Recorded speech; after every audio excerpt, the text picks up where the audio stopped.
Super Mario Galaxy 2. I remember when I bought this game on May 23rd, 2010.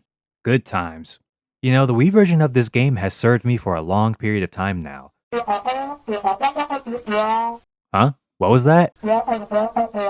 Oh, sweet, they re-released both Mario Galaxy 1 and Galaxy 2 for the Nintendo Switch?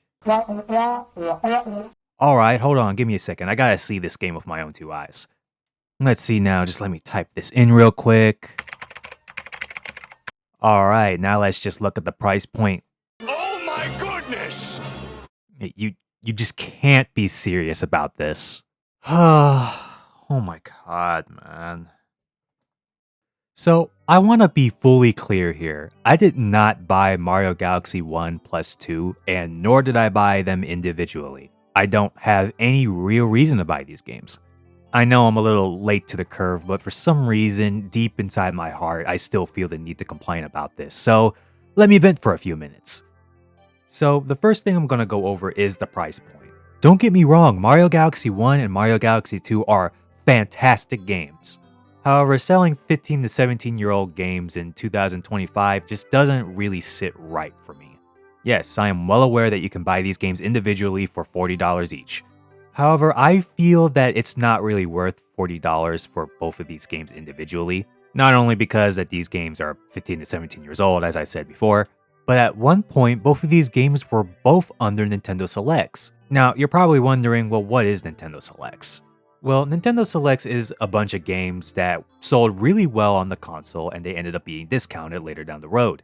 Do you want to know how much Mario Galaxy 1 and 2 cost when they were under Nintendo Selects? 20. They were both $20 each. So I must ask, why are these games both $70? For $70, I'm hoping they're doing more than just upgrading the visuals. So let's just go over what they're adding to this, shall we? So with this collection, you'll be able to play both Mario Galaxy 1 and 2 in 4K. Me, I personally do not care about this at all. I thought both Mario Galaxy 1 and Mario Galaxy 2 both looked fine on the Wii. Now I know graphics are subjective to most people, and some people might find it worth it to pay this price to see Mario Galaxy 1 and 2 in 4K. However, to me, this ain't it, I'm sorry. I always say, I play video games to have an interactive experience, not to watch a movie. Anyway, let's move on to the next new thing that they have in Mario Galaxy 1 plus 2. Extra storybook chapters? So I didn't end up reading the storybook chapters in my original playthroughs of Mario Galaxy 1. With this collection, you're getting one extra chapter in Super Mario Galaxy 1 and a brand new storybook with 4 chapters in Mario Galaxy 2. This just seems like a neat little extra if anything, not a massive selling point that gets people to buy your game. And there's also a new assist mode. Now I can see this being very helpful for all the little kids who are playing Mario Galaxy 1 and 2 for the very first time. But part of me just feels like this is just really unnecessary. The games are already easy to begin with and now you're making it easier? And there's also amiibo support, but don't worry, we'll get to that soon. So this is all that you're getting for $70. It seems a little underwhelming, don't you think? I mean, if you want to be really generous, I guess you can say that you can also take Mario Galaxy 1 and 2 wherever you want now. I personally don't use my Switch in docked mode ever, so it doesn't mean anything to me. I just don't see how people take their Switch or Switch 2s out in public. I mean, those things are huge. They're just asking to be swiped. Alright, now I have to talk about the big one. Super Mario 3D All-Stars. To those who don't know, Super Mario 3D All-Stars was a collection of 3 games. Super Mario 64, Super Mario Sunshine, and of course, Super Mario Galaxy. And funnily enough, this is another game that released on a Mario anniversary. Man, it feels like Mario does not get the anniversaries he so deserves. Anyway, back to Super Mario 3D All-Stars. This game did not have Super Mario Galaxy 2 included with it. It really felt like Mario Galaxy 2 should have been there to begin with. Not only that, but a lot of people were requesting that Mario Galaxy 2 be added to the collection. I mean, it just makes sense for Mario Galaxy 2 to be here, right? Not only that, but the menu in 3D All-Stars implies that something else is going to be there. Just take a look at this menu for a second. There are left and right buttons, but they don't do anything besides cycle back to Super Mario 64 or the Galaxy soundtrack. I mean, why have that at all if there's nothing else there besides these 6 options? Now I know why they didn't add Super Mario Galaxy 2 to this collection post-launch. It's because this game was on sale for a limited time, and I kid you not, it was limited physically and digitally up until a certain date. And you guys probably already know that Nintendo isn't going to offer Super Mario Galaxy 2 for free, so you're inevitably going to have to pay up. I can only assume that this would just make a lot of people mad, thanks to the combination of this theoretical Super Mario Galaxy 2 DLC and a limited time date. But again, why not just have Mario Galaxy 2 there to begin with?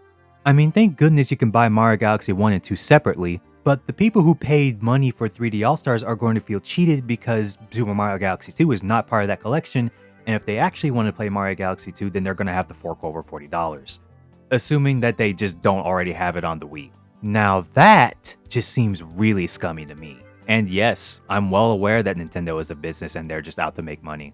And the fact that they probably did this to capitalize on the fact that the next Mario movie comes out in the spring, and wouldn't you know, it has Super Mario Galaxy in the title, and this is probably the best time to take advantage of those who haven't played these two games yet. Now, I know I've been sitting here complaining about Super Mario Galaxy 1 plus 2 for the past 7 minutes or so, but I will say this, if, and only if, you haven't happened to play these two games at all, that is when this deal starts to become a little more appealing. Mainly because of convenience, but I'm sorry, this is still way too much for two old games, man. Now, I just want to say I'm not attacking anybody who plans on buying Mario Galaxy 1 plus 2. At the end of the day, it's your money and you decide what you do with it. I just felt the need to really get this off my chest, and it's also really concerning to me. Could we potentially also get remasters of games for $70 each? With just a graphics update and little sprinkles of content? We don't know. Alright, I got one more thing I want to talk about before I end the video. Let's talk about the amiibos. So the two amiibos are the Mario and Luma, and the Rosalina and Luma's amiibo. Now before we continue on, I just want to ask you guys a question. Do you remember when amiibo used to be fairly affordable? When the first amiibo dropped, they were $12.99. But for these two amiibo, they are $39.99 US dollars. My god, how the mighty have fallen. And if the price wasn't enough, oh boy, just sit there and wait because I'm about to tell you what these two amiibo do in-game. So the Mario and Luma amiibo gives you a super mushroom in-game, which basically turns your health bar to 3 to 6. And then you have the Rosalina and Luma amiibo, which give you a 1-up mushroom. Now, do you see the problem here with this? These are both functions that are completely worthless. Okay, maybe I should have said mostly useless. Let me explain what I mean by this. So, the Mario amiibo's effect is already covered by the easy mode of the game. I was thinking that the Rosalina and Luma amiibo is also covered by easy mode, but not really. Easy mode saves you from falls, but it doesn't really save you from crushing or losing lives from losing all your health. So, in a way, the Rosalina and Luma amiibo is a little more useful, but I mean just barely useful. Future me here, I don't know how I forgot to mention this, but these amiibo replace one major functionality in Super Mario Galaxy 2. They replace the bank toad. Actually, the same toad is there, he just doesn't do bank stuff anymore. Instead, he just tells you how amiibo work and if you scan something, something good will happen. Why are we removing features? Now, I know most people don't buy amiibo for their functionality per se. I mean, they look great on a shelf. Most of the amiibo I happen to have sit on my shelf. I like to imagine that when I'm gone, they do the Toy Story thing and they talk about how bad my financial choices are. Anyway, this goes way back to the price. Like, these things used to be $13, and for $13, I think I'd be fine with having these just sit on my shelf. But for $40? Half the price of a new game nowadays? Nah, man. And I know there are like figurines out there that cost way more than this, but amiibo used to cost way less than it is now. Whew, okay, I know that was a lot of complaints in a row, and I think I'm done. There's a lot of things out of that direct I could possibly complain about, like how the Legends ZA DLC was announced before the game even dropped and how it's $30. Or I could complain about how the Virtual Boy games are locked behind the expansion pass and you also need the accessory, whether it be cardboard or the real thing to actually play the games, which are $25 to $100 respectively.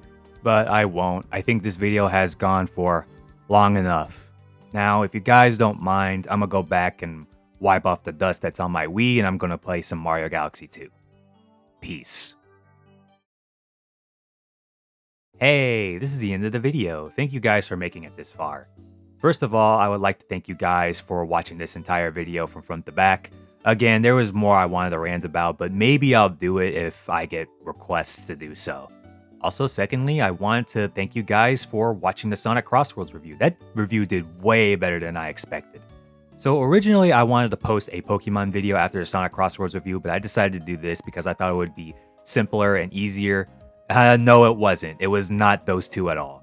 So yes, I'm hoping this Pokemon video will be the next one to drop.